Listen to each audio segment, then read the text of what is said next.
This is an official Goddess Productions remix.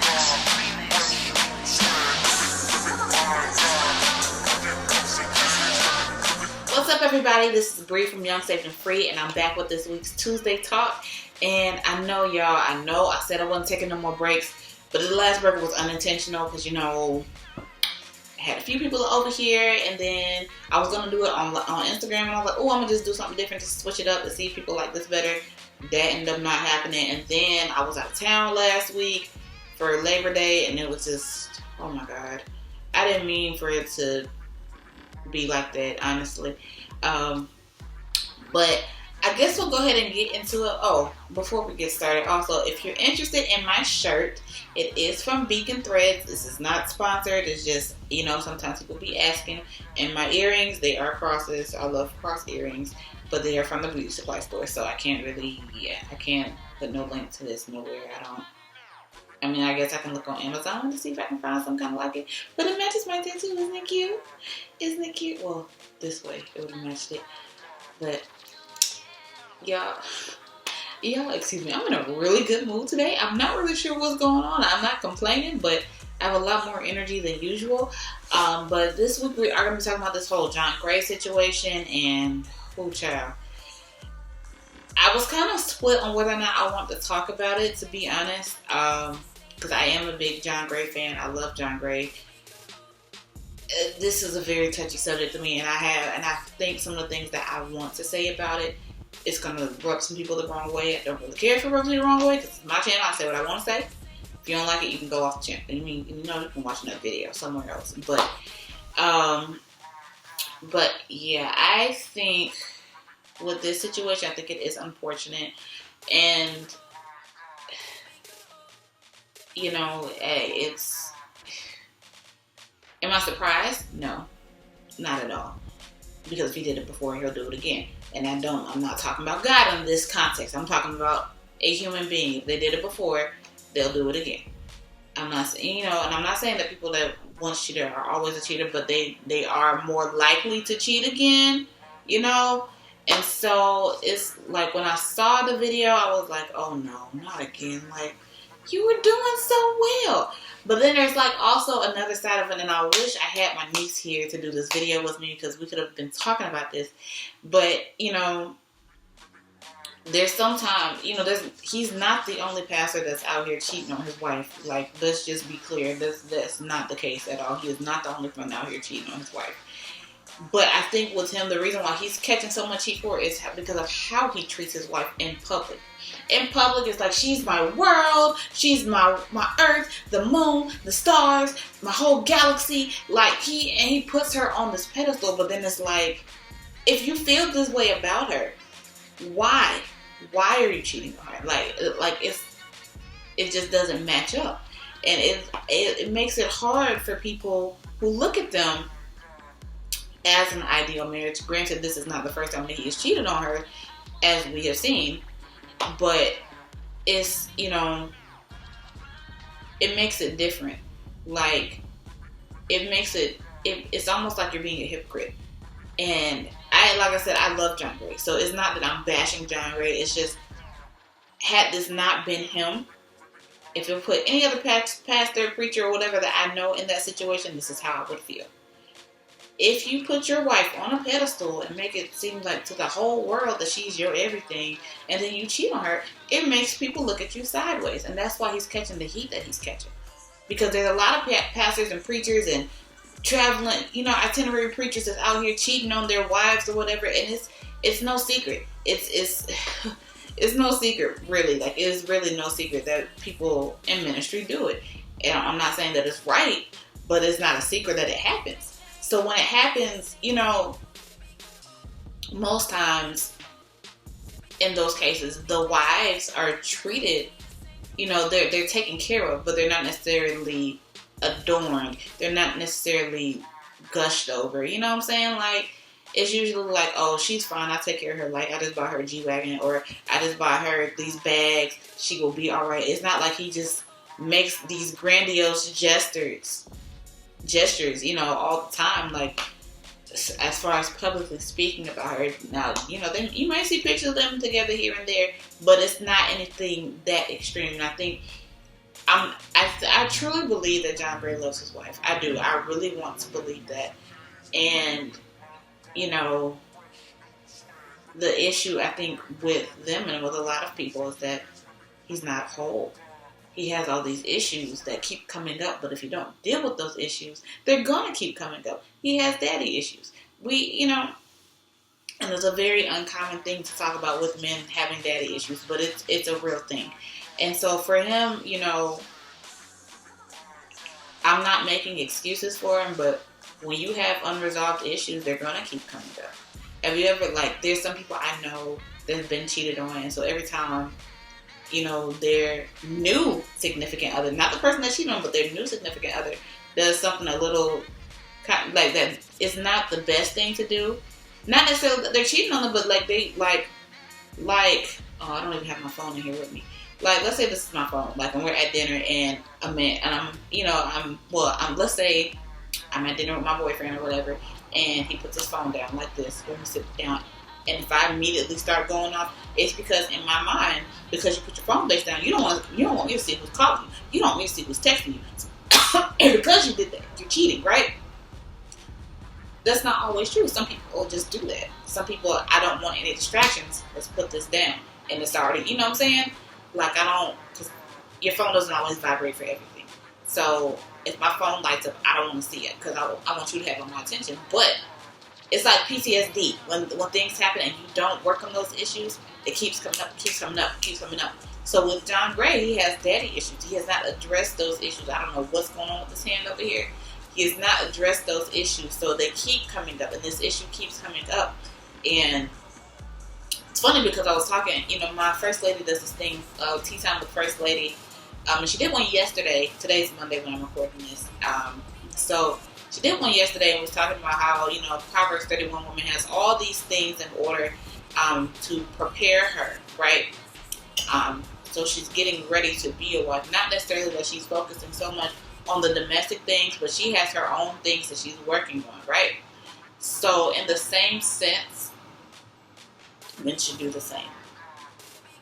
I absolutely stand by that. I believe that men should do the same. You cannot ask somebody to come into your mess like that. That's not okay.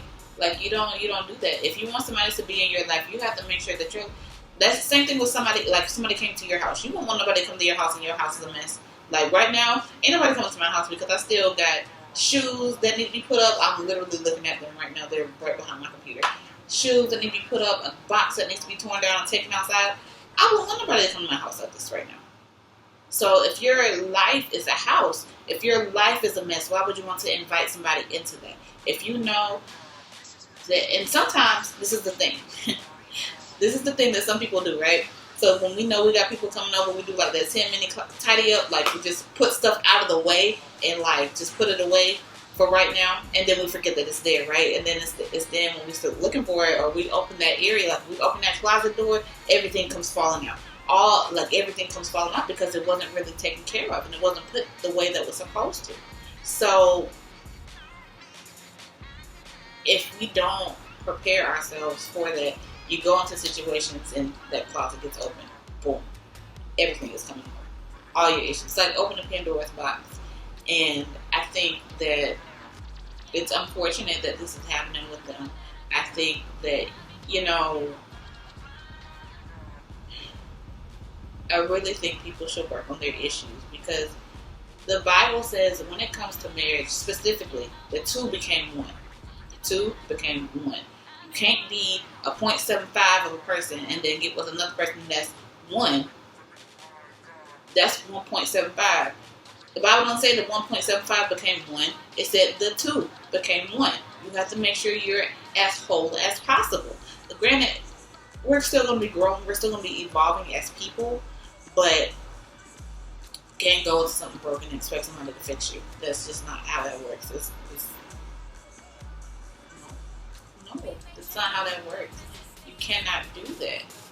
I love, as much as I love him, as much as I love John Gray, that is just, if you're broken, you can't expect to go into something else with somebody that. And I'm not saying amateur is perfect. I'm not saying that at all. I don't know that lady, but you can't go into that and you can't expect her to come into that and to fix the issues. No, that's just a patch. It's like getting a tire. You can run over something and it puncture the tire, and you can patch it up so many times, but at some point you're gonna have to get a new tire, right? And so, like, I've learned that going into relationships. I've learned that dealing with from time to time, and there's certain people, even in my last relationship, well, the one before last, he had mama issues, and it was, at that time he looks for women to take care of him, and I'm not doing that. I'm just not doing it. And so he becomes this self-centered person that if you're not doing something for him, he don't want you around. If you're not doing what pleases him or what he wants, he don't want you around. He don't want to talk to you. And I'm not gonna do that. I'm not gonna do that.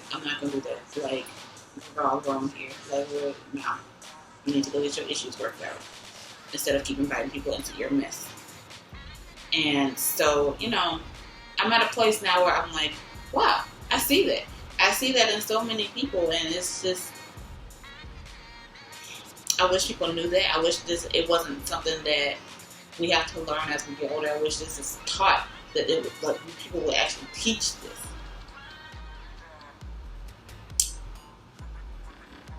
We're going to talk about that later. But, yeah, I don't know. I think that's where I'm going to go with that situation now. I am going to address these pastors and preachers and itinerary evangelists and all that be out here doing crazy with their wives. You're going to reap what you sow. And I mean that. Because it's unfortunate that people feel like, they can do whatever they want because they have a title. And that's not okay either. That's not okay. Like, you got your issues and you feel like because you're this person, it's almost like Bill Cosby. Now, I'm not saying Bill Cosby raped them women. I'm not saying he did any of that. What I am saying is that because he plays this character on TV that would never do that, if he actually did something like that, nobody would believe it, right? Because of who he is. And so we have, I know, I've seen it with my own eyes. I've been working very closely with leaders in ministry for over 10 years now.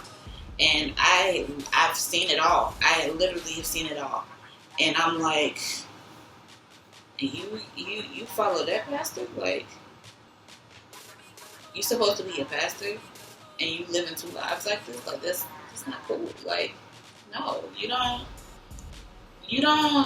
have to understand, and I get it, nobody's perfect, but you also have to understand, to whom much is given, much is required.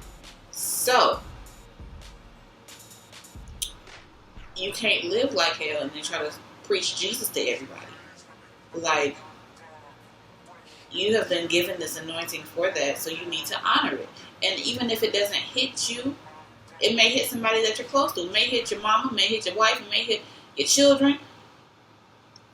What you're sowing may not, what you reap after you've sown, whatever you've done, it may not hit you directly. And so you have to be more careful and cautious about what you're doing. It's not fair for the people that are attached to you and connected to you to have to be going through hell because you made the wrong decision, because you did that. And and I swear to you, I've seen it. I really have. I know married preachers that have stepped out on their wives when they were traveling, and it's like, you, and didn't care who saw it. Like, that the level of disrespect that is, not only is it a slap in the face to your wife, but it's also a slap in the face to God, because you got married under God's eyes. You know what I'm saying? We're one nation under God in a household, right? Like, it's crazy to me. Like, I can't get with it. I can't support that. I'm not subscribing to that. But speaking of subscribing, if you have not subscribed to my channel already, go ahead and do that. But I just can't subscribe to that school of thought that if my wife, whatever she doesn't see, you know, what she don't see, it's not gonna hurt her. Like, what? What do you mean? What do you mean it's not gonna hurt her? It always hurts. And that's the thing. You are still gonna, and I said this before, but you're still gonna reap what you sow. She don't necessarily have to put all your business out there. It'll come out. It'll all come out. And then everything will become tumbling down, and it's just not gonna be alright. But I don't know. I don't know if people really truly understand that. I don't know if they understand that people in ministry have flaws and hang-ups and all that too. So it's like the expectations are not met. So like for me, my pastor and first lady are everything. I don't care what nobody say. I got the best pastor and first lady out there.